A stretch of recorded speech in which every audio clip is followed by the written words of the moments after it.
জামালপুরের সরিষাবাড়িতে জগন্নাথগঞ্জ ঘাট এলাকায় পেরুয়া নদীর উপর ব্রিজের দাবিতে মানববন্ধন করেছে এলাকাবাসী।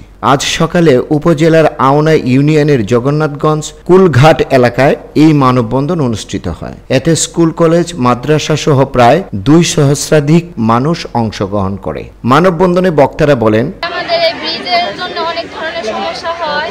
সব সময় টাইম টু টাইম আমরা আসতে পারি না। অনেকে অসুস্থ হয়ে যায়, টাইম টু টাইম হসপিটালে নেওয়ার মতো তাদের কোনো ব্যবস্থা থাকে না। আমাদের এই পাশেই ঐতিহ্যবাহী দৌলতপুর ফাজিল মাদ্রাসা রয়েছে, যেখানে শত শত ছাত্র এখানে পড়াশোনা করে।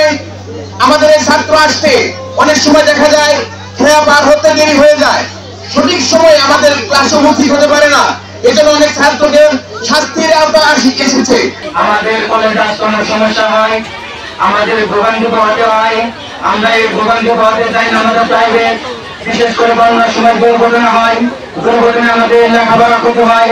এই ক্ষতি রোধ করতে আমরা জোরালো দাবি জানাচ্ছি যে আমাদের একটা ব্রিজ দেওয়া হোক।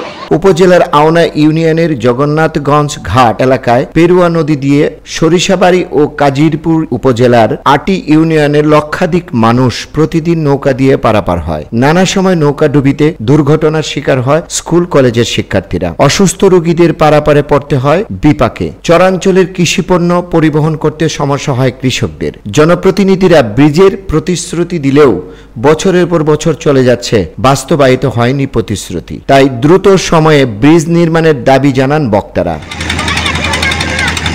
রফিকুল ইসলাম কোচি, আজকের সংবাদ।